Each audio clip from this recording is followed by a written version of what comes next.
The reading of my father's will was exactly what I expected. Another reminder of where I stood in the Morrison family hierarchy. My brother Thomas got the house, my sister Elizabeth received the vacation properties, and both of them split the majority shares in Morrison Technologies. I got a watch, a broken one. Here you go, Alex. Thomas tossed the old Omega across the mahogany conference table. Dad's lucky watch. Though it didn't bring him much luck in the end, did it? I caught it reflexively, feeling the weight of the timepiece in my palm. The glass was cracked, the hands frozen at 3:47. My father had worn it every day until his stroke. After that, Thomas had taken control of both the company and the family. At least it's appropriate, Elizabeth added with a smirk.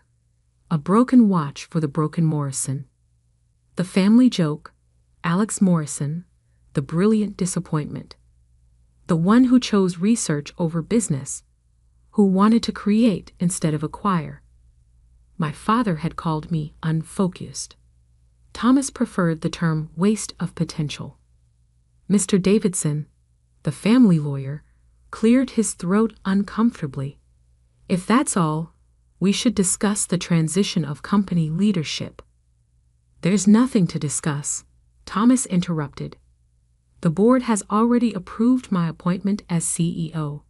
Elizabeth will be CFO. The Morrison legacy is secure. I stood up, sliding the watch into my pocket. Congratulations. You finally have everything you wanted. Oh, don't be bitter, little brother. Elizabeth's voice dripped false sympathy. You can always come work for us. I'm sure we can find something suitable in the mailroom. I left without responding, taking the elevator down 60 floors to the Manhattan streets below. Morrison Technologies occupied the top third of the building, a glass and steel monument to my father's empire, an empire built on something he'd taken to his grave. The secret of Project Echo. 20 years ago, Morrison Technologies had been on the verge of bankruptcy. Then my father had emerged with a revolutionary quantum processing technology that transformed the company overnight. The origin of that technology was known only to him. All documentation, all research, had vanished mysteriously in a lab fire. Now Morrison Technologies was a global leader in quantum computing, and I was the only person who had ever questioned where that technology really came from. In my small apartment across town, a far cry from Thomas's penthouse or Elizabeth's brownstone, I examined the watch more closely. It had been my father's constant companion, even before Project Echo. I'd always wondered why he kept wearing it after it broke. The case back was scratched but intact. Normal watches had serial numbers engraved here, but this one had something different. A series of seemingly random numbers and letters. My 7QP4RT9XV2. I frowned. The pattern looked familiar somehow, like something I'd seen in my own research into quantum encryption. My father had been many things, but he wasn't a quantum physicist. His background was in business, acquisitions. Yet somehow he produced groundbreaking quantum technology that experts still couldn't fully explain. I pulled out my laptop and ran the sequence through various decryption algorithms. Nothing. Then I tried something different, treating it as coordinates using quantum positioning.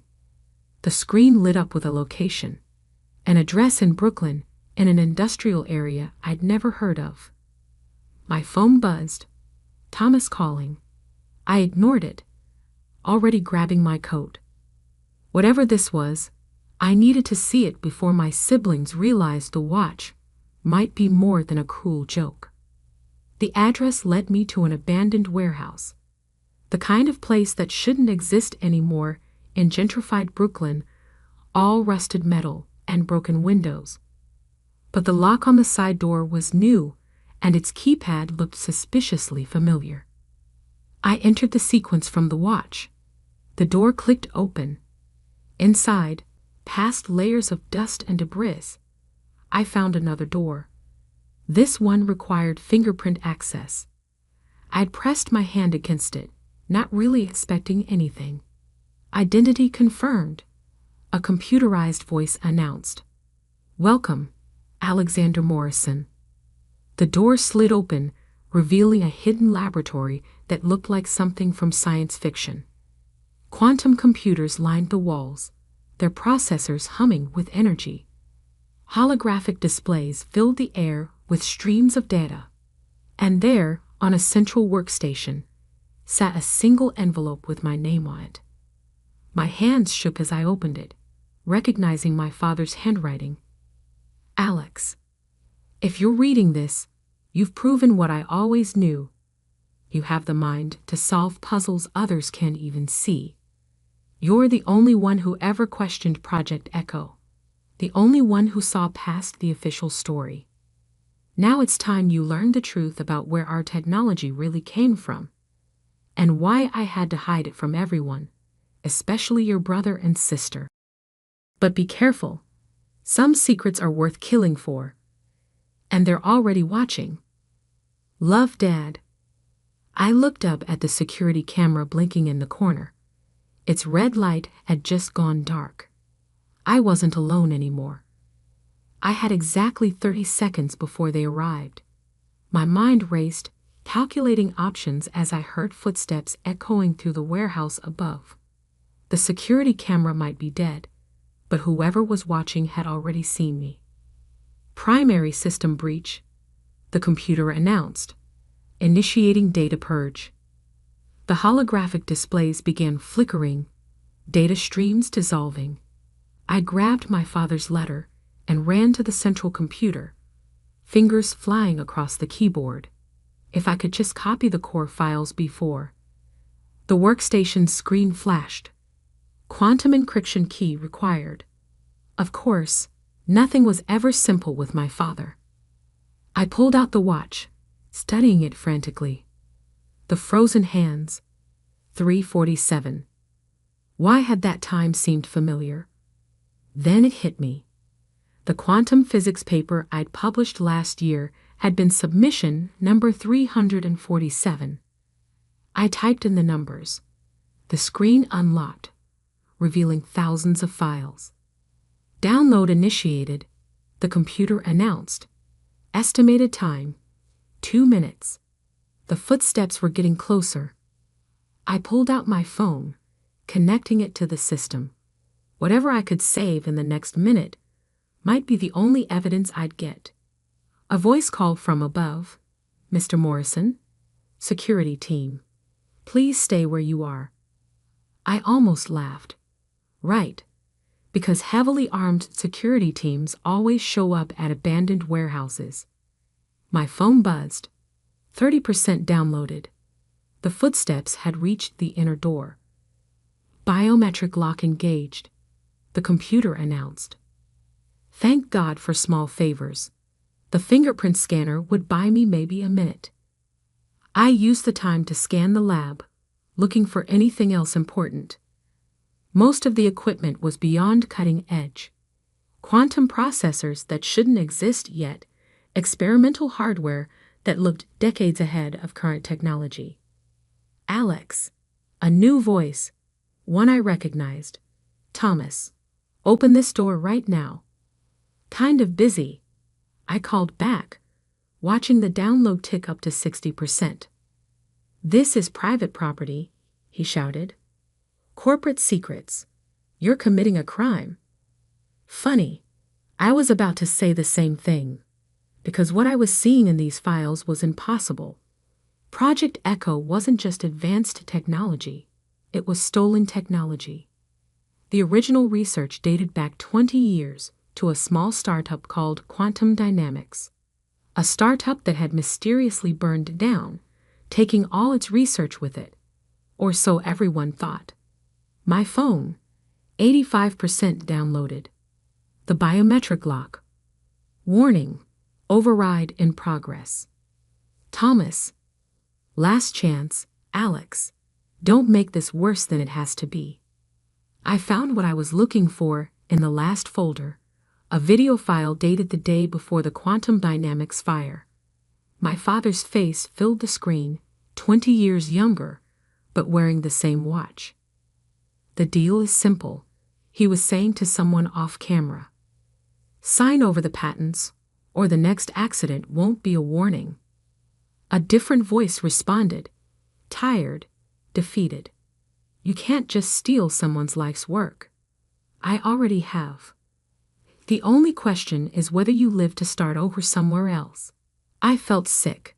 The quantum technology that built Morrison Technologies, that made us billions, it had all been taken at gunpoint. The phone, download complete. The door, override successful. I had seconds left, but there was one more thing I needed.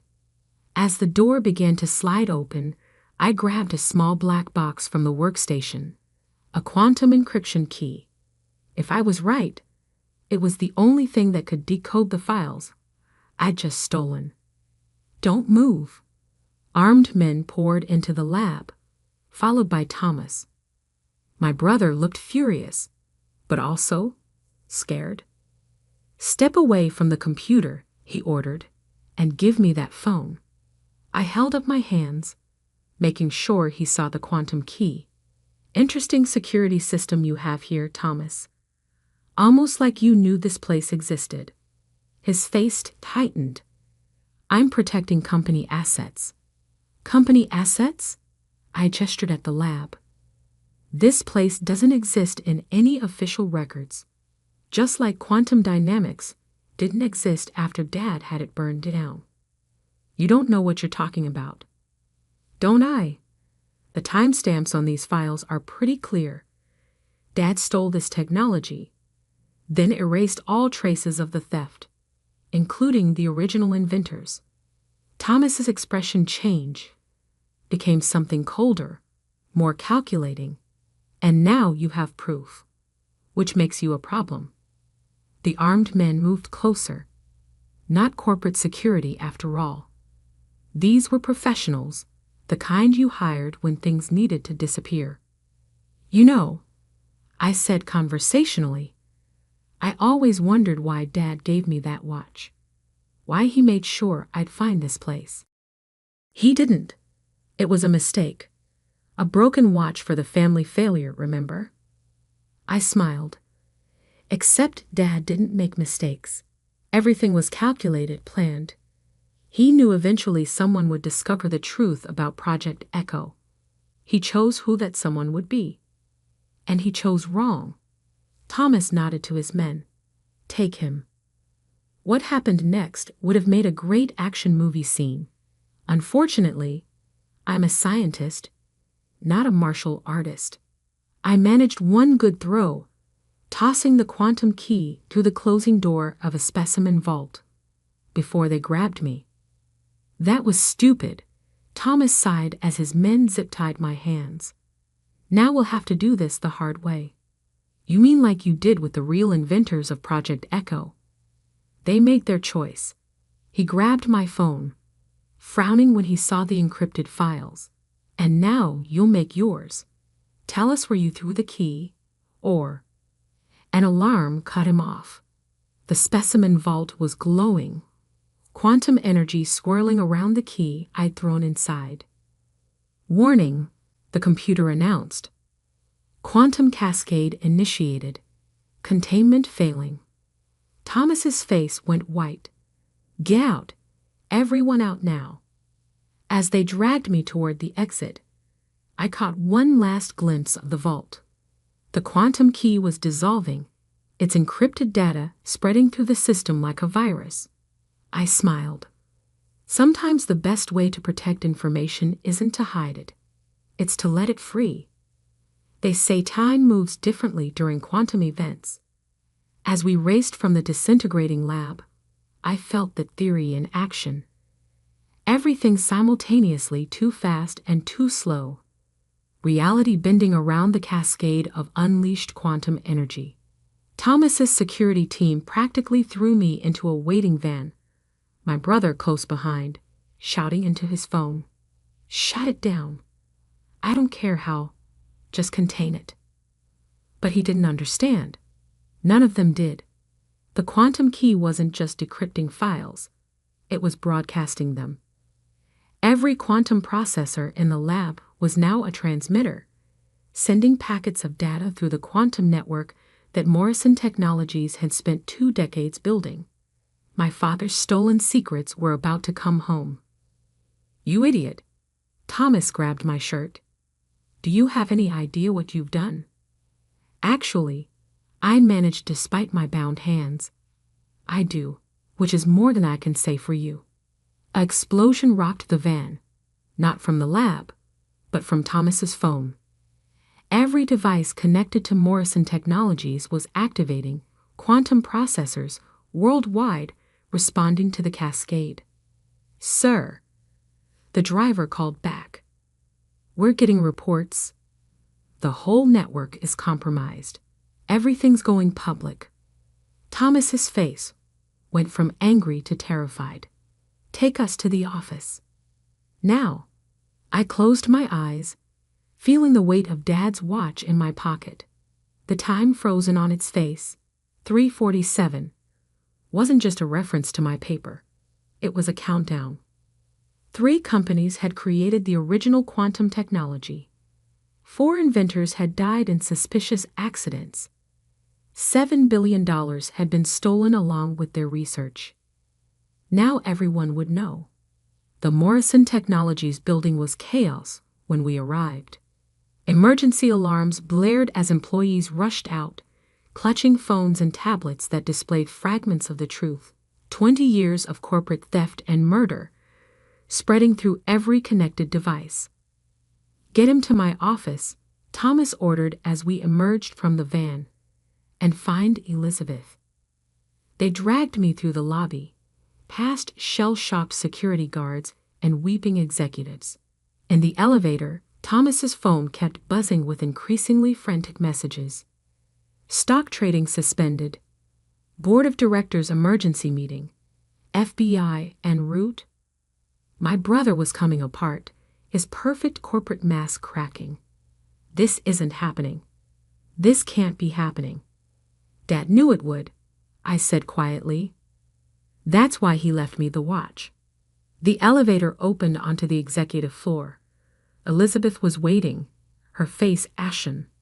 The quantum network, she said without preamble. It's not just revealing Project Echo. It's revealing everything. Thomas shoved me into his office, closing the door on the chaos outside. What do you mean, everything? All of it. Elizabeth was practically screaming now.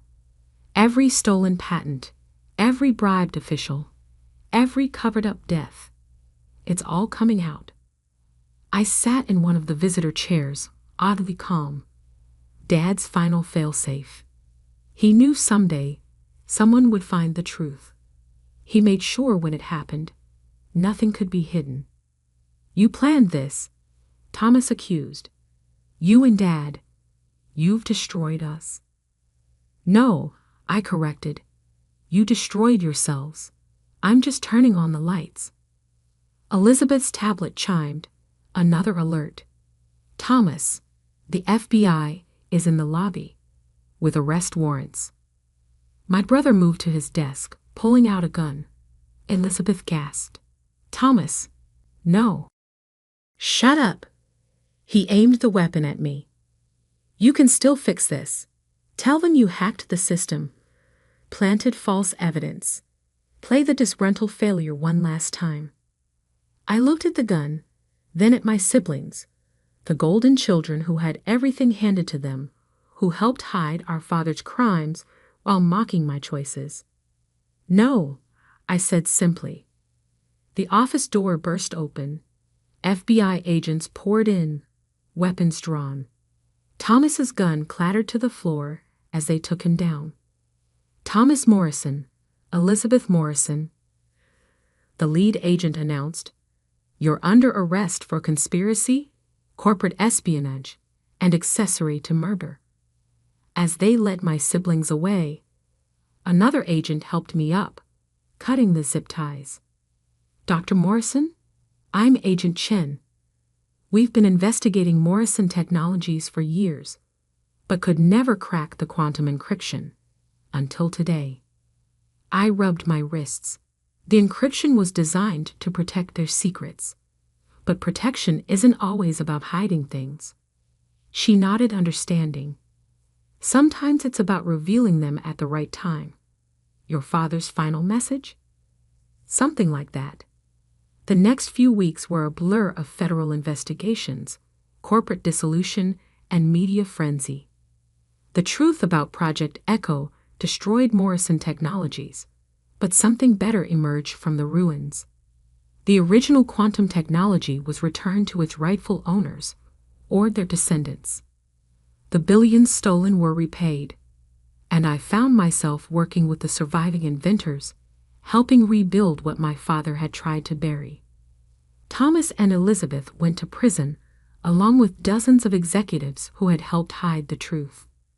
I visited them once, bringing Dad's watch. He left it to me because he knew I'd understand. I explained, showing them the quantum key hidden in its mechanism. Not just the technology, but the responsibility that comes with it.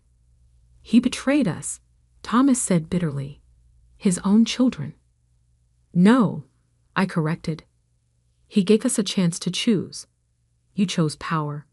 I chose truth.